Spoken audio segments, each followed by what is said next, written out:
हम यहाँ पर क्लास 11th लेखा शास्त्र का चैप्टर नंबर 3 अभिलेखों का लेन देनों का अभिलेखन फर्स्ट कर रहे थे। प्यारे बच्चों, इस चैप्टर में मैंने आपको पहले 6 वीडियोज़ करवा दिए हैं और 6 पार्ट्स में मैंने आप लोगों को लगभग 10 तक के एग्जाम्पल्स कंप्लीट करवा दिए हैं।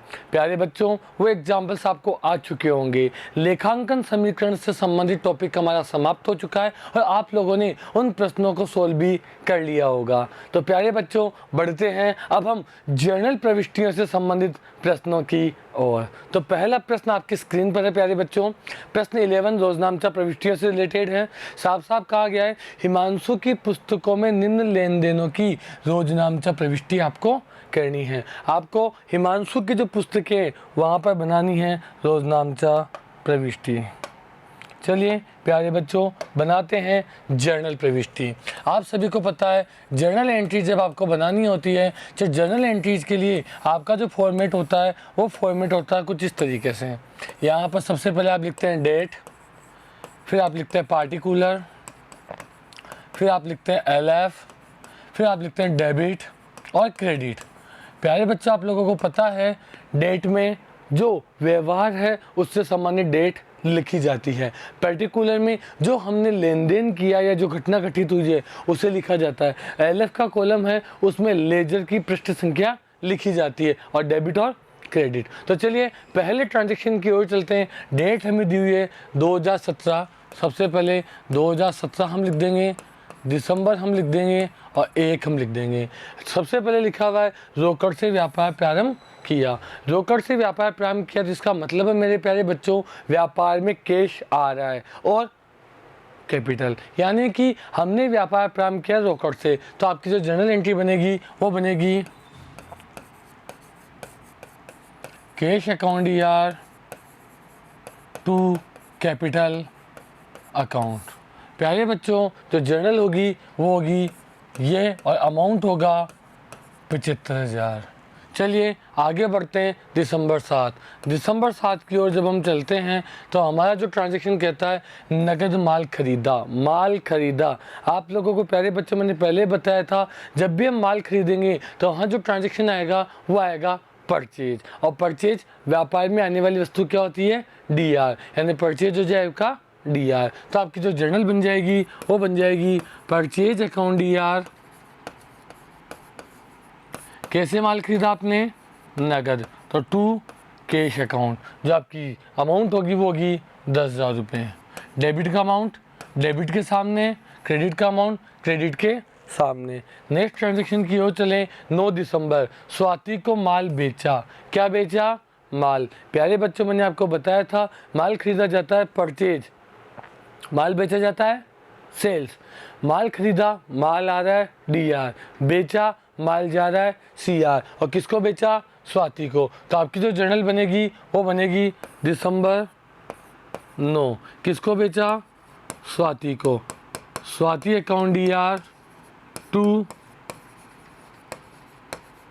Sales account. प्यारे बच्चों, कितना अमाउंट आ जाएगा आपका? 5,000 रुपये। प्यारे बच्चों, अगली जर्नल की ओर चलें तो लिखा है 12 दिसंबर को फर्नीचर खरीदा। अब यहाँ पर आपने क्या खरीदा? देखो, यहाँ आपने खरीदा था माल, यहाँ आप खरीद रहे हैं फर्नीचर। जब माल खरीदते तो कौन सा अकाउंट आता है? परचेज। लेकिन यहाँ पे आपने फर्नीचर खरीदा तो क्या जाएगा? फर्नीचर, क्योंकि मैंने आपको कहा था जब भी संपत्ति को खरीदा जाता है तो संपत्ति का नाम आता है। तो दिसंबर 12 फर्नीचर अकाउंट डेबिट। किससे खरीदा प्यारे बच्चों? आपने नहीं पता, टू कैश अकाउंट। कितना अमाउंट आ जाएगा प्यारे बच्चों? 3,000 रुपये। आगे चलते हैं। चलिए आगे की जर्नल की ओर चलें। 18 दिसंबर, स्वाति से पूर्ण भुगतान के रूप में प्राप्त किए 4,000। स्वाति ये रही। स्वाति से आपको प्राप्त कितना करना था? 5,000। लेकिन पूर्ण भुगतान में आपको कितने प्राप्त हो रहे हैं? 4,000। यानी कि स्वाति से आपको 1,000 रुपये कम प्राप्त हुआ है। कैसे प्राप्त हुए? कैश। दिसंबर 18 स्वाति से प्राप्त हुआ cash. Cash account D are. कितने प्राप्त हुए? 4000। जबकि आपको स्वाति से लेना कितना था? 5000। तो मेरे प्यारे बच्चों, आपको स्वाति से 5000 रुपये लेने थे, पर यहाँ आपको कैश के रूप में केवल 4000 रुपये प्राप्त हुए। इसका मतलब 1000 रुपये आपका क्या हो जाएगा? डिस्काउंट। और डिस्काउंट आपके लिए क्या है? ये हानि। क्यों? क्योंकि आपको प्राप्त करने थे 5000, आपने प्राप्त किए 4000, 1000 की आपको क्या हो गई? हानि। तो प्यारे बच्चों, इस तरीके से हो गया स्वाति से पूर्ण भुगतान में प्राप्त हुए। किराया चुकाया 25 दिसंबर को, दिसंबर 25 किराया चुकाया। किराया को अंग्रेजी में क्या बोलते हैं प्यारे बच्चों? रेंट। और चुकाया यानी खर्चा, और खर्चा है तो क्या हो जाएगा? D R. और कैसे चुकाया? कैश में। तो आपकी जर्नल बन जाएगी rent account D R to cash. कितना अमाउंट? 1000। दिसंबर 30 वेतन का भुगतान किया। हमने किराया चुकाया, किराए को अंग्रेजी में बोलते हैं रेंट। चुकाया तो rent account debit to cash. यहाँ चुकाया वेतन, वेतन को अंग्रेजी बोलते हैं सैलरी। तो दिसंबर 31 सैलरी चुकाई, सैलरी अकाउंट दिया। कैसे चुकाई? कैश में। कितनी? 1500 रुपये। तो सैलरी, रेंट चुकाया, रेंट आपका खर्चा था, डीआर किया। सैलरी चुकाई, सैलरी आपकी खर्चा था, डीआर किया। तो इस तरीके से आपने पहला प्रश्न सोल्व कर लिया। अगले प्रश्न की ओर चलते हैं। 1 जनवरी 2017 आपको बनानी क्या है? प्रविष्टियाँ। तो चलिए बनाते हैं प्रविष्टियाँ।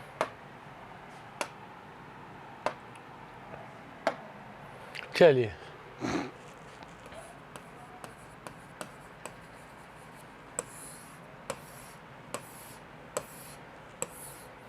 हाँ जी, सबसे पहले बात करते हैं जनवरी 1 2017। तो यहाँ जाएगा 2017 जनवरी 1। आपने क्या किया?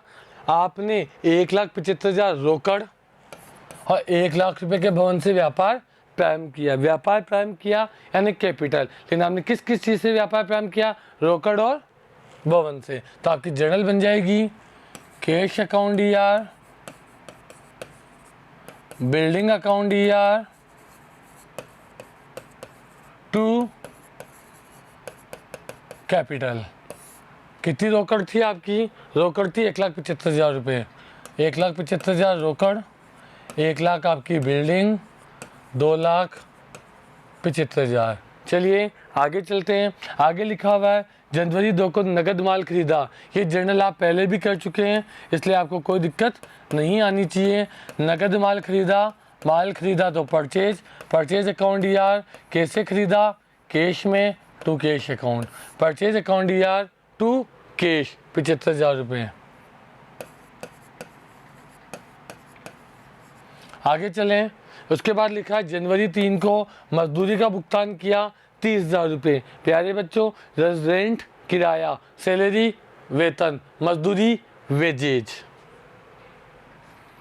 जनवरी 3 वही हम चुका रहे हैं, चुका रहे हैं तो आपके लिए क्या ये?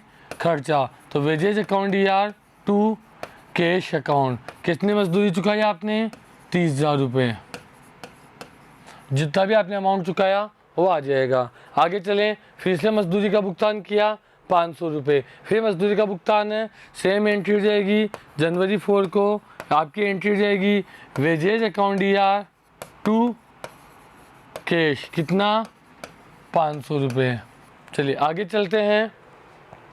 नगद माल बेचा, ये एंट्री भी आप पहले कर चुके हो। जनवरी 6 नगद बेचा कैश। वहाँ पे स्वाति को बेचा था तो स्वाति अकाउंट डी आर किया था। या हमने नगद माल बेचा है तो कैश अकाउंट डी आर। बेचने को क्या बोलते हैं? Sales account. कितना अमाउंट? 10,000 रुपये। चलिए आगे चलते हैं। व्यापार व्ययों का भुगतान किया, रेंट किराया, सैलरी वेतन, मजदूरी वेजेज, व्यापार व्यय ट्रेड एक्सपेंसेस। तो आपकी जर्नल बन जाएगी। कितनी तारीख है? जनवरी 10 700 रुपये। जनवरी 10 trade expenses account D R to cash account. कितना? 700 रुपये। आगे चलें। जनवरी 12 को रमेश से नगद प्राप्त किया और साथ ही उसको बट्टा भी दिया। जनवरी 12 को रमेश से नगद प्राप्त हुआ, पैसा प्राप्त हो रहा है, पैसा प्राप्त हुआ तो कैश अकाउंट डीआर, बट्टा आपने दिया यानी खर्चा है, discount account DR, cash account DR, discount account DR. जनवरी 12 cash account DR, discount account DR to किसको, रमेश को। कैश कितना था 29,500, डिस्काउंट कितना था 29,000, टोटल हो जाएगा आपका 30,000। चलिए आगे चलते हैं। सुधीर से माल खरीदा, सुधीर से हमने माल खरीदा तो वही जनवरी 14 माल खरीदा, purchase account DR to Sudhir, कितने का आपने माल खरीदा 27,000 का।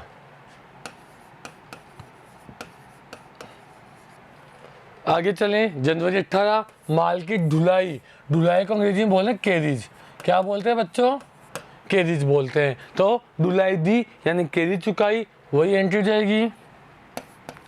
जनवरी 18 carriage account DR to cash, कितनी चुकाई मजदूरी 1,000 रुपये, ढुलाई सॉरी, ढुलाई कितनी चुकाई 1,000 रुपये। जनवरी 20 व्यक्तिगत प्रयोग, आप लोगों को पहले बताया है व्यक्तिगत प्रयोग शब्द का प्रयोग ड्राइविंग्स के लिए किया जाता है, यानी निजी प्रयोग के लिए हमने कोई पैसा निकाला है। तो ड्राइविंग्स आपका क्या होता है, खर्चा होता है, तो एंट्री हो जाएगी drawings account DR to cash account. Drawings कितनी थी आपकी 5,000 जनवरी 20 को, क्लियर है। आगे चलें, जनवरी 22 घरेलू उपयोग के लिए यानी ड्राइविंग्स, क्या ले लिया आपने, वस्तुएं ले ली। घरेलू उपयोग यानी वही ड्राइविंग्स, ड्राइविंग शब्द का प्रयोग आप व्यक्तिगत प्रयोग, घरेलू प्रयोग और निजी प्रयोग के लिए काम में ले सकते हैं। तो ड्राइविंग्स अकाउंट डेबिट टू आपने क्या ले लिया, वस्तुएं, तो जर्नल क्या बन जाएगी, drawings account DR to purchase, क्या बन जाएगी, drawings account DR to purchase. जनवरी 22 को अमाउंट कितना आ जाएगा 2,000 रुपये। और लास्ट जनवरी 25 को सुधीर को भुगतान किया और बट्टा हमने भुगतान किया है, प्यारे बच्चों भुगतान किया है, पैसा आ रहा है कि जा रहा है, जा रहा है, तो बट्टा में क्या होगा प्राप्त होगा। तो यहाँ पे जो है जनवरी 25 एंट्री हो जाएगी Sudhir account DR to cash और टू डिस्काउंट 26,700, 300 और 27,000। जब बट्टा हम देते हैं तो डिस्काउंट डीआर होता है क्योंकि हमारे लिए नुकसान होता है। बट्टा अगर हम प्राप्त करते हैं, सुधीर को हमने भुगतान किया था, भुगतान करने पे हमें बट्टे की प्राप्ति होगी और वो प्राप्ति हमारे लिए क्या होगी, इनकम होगी। तो इस तरीके से आपका क्वेश्चन नंबर 12 खत्म हो गया है। चलिए क्वेश्चन नंबर 13 की ओर चलते हैं। तो प्यारे बच्चों क्वेश्चन नंबर 13 हमें क्या कह रहा है, क्वेश्चन नंबर 13 कह रहा है निम्न लेन देनों की रोजनामचा प्रविष्टियाँ करनी है। 1 दिसंबर 2017 की डेट आपको दी हुई है और हेमा ने रोकड़ से व्यापार प्रारंभ किया। तो चलिए लेते हैं जर्नल।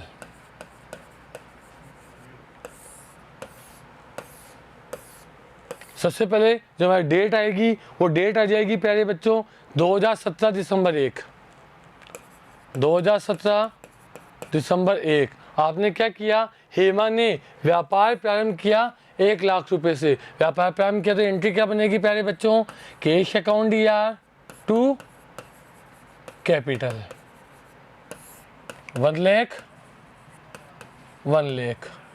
चलिए आगे चलते हैं बच्चों। आगे लिखा हुआ है भारतीय स्टेट बैंक में खाता खोला।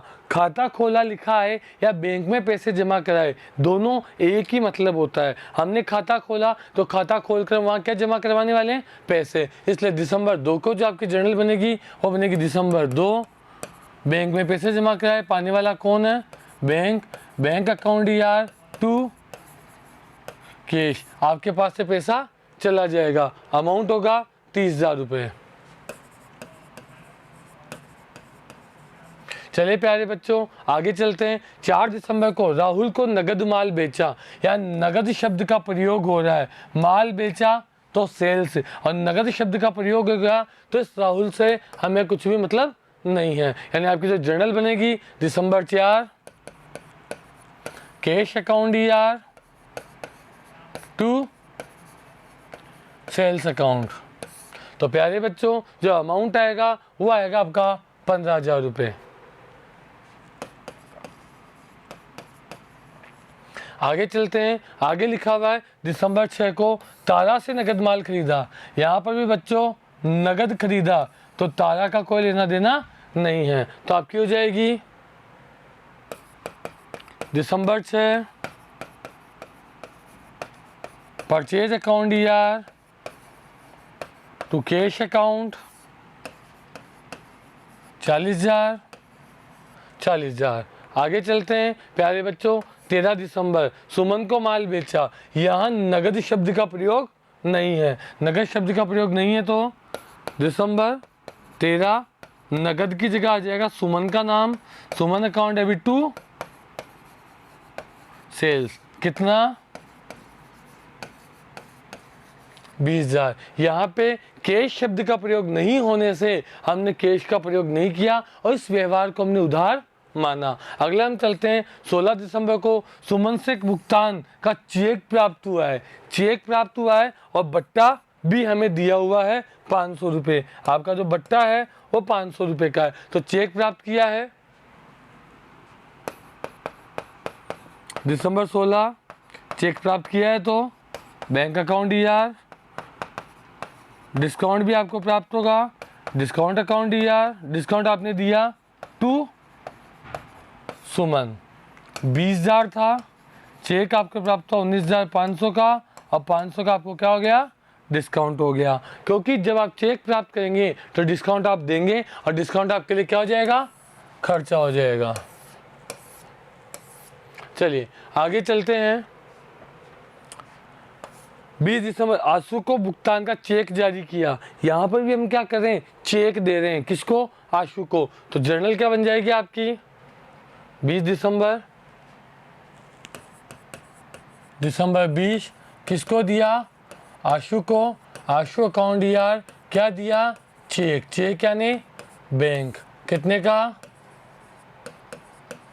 10,000 का। 10,000 का आपने चेक आशु को दे दिया।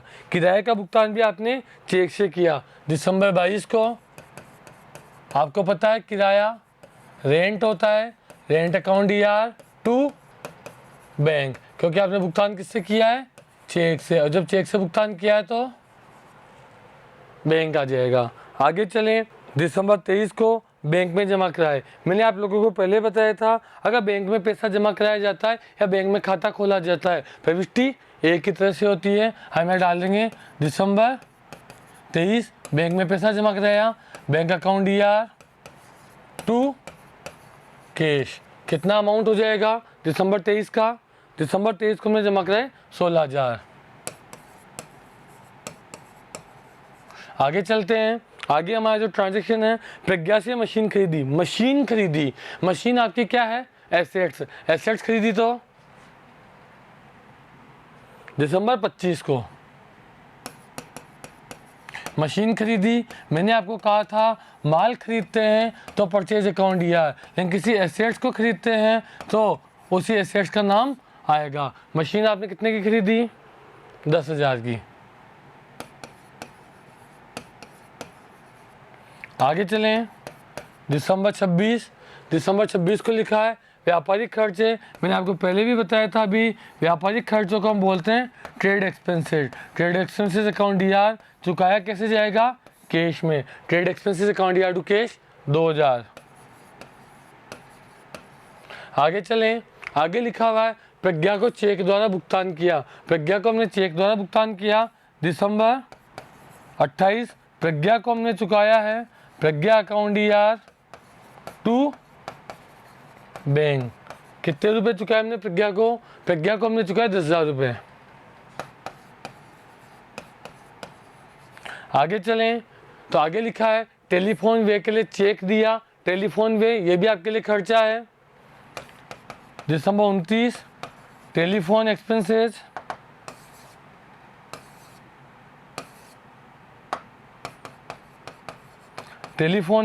Account ER to bank. कितना है? टेलीफोन एक्सपेंसेस के लिए आपने 1200 रुपये चुकाए। आगे चलें, आगे अंतिम है 31 दिसंबर वेतन का भुगतान किया। यह आपने पहले भी किया है। वेतन को बोलते हैं सैलरी। क्या चेक चुकाया है? नहीं, चेक से चुकाया होता तो आ जाता बैंक। आपने चेक से नहीं चुकाया तो क्या आ जाएगा? कैश। कितना? 4500 रुपये। तो मेरे प्यारे बच्चों, इस तरीके से आप देख सकते हैं कि जो खर्चे होते हैं उन खर्चों का भुगतान अगर हम चेक से करते हैं तो आप बैंक वर्ड का यूज किया जाता है, और अगर हम उन्हें डायरेक्टली पेमेंट करने के लिए कहा गया है तो हम कैश चुका के पेमेंट करते हैं। प्यारे बच्चों, आप समझ गए होंगे। आगे के प्रश्नों को लेकर, आगे के जर्नल एंट्री के प्रश्न लेकर हम जल्दी आपके सामने हाजिर होंगे।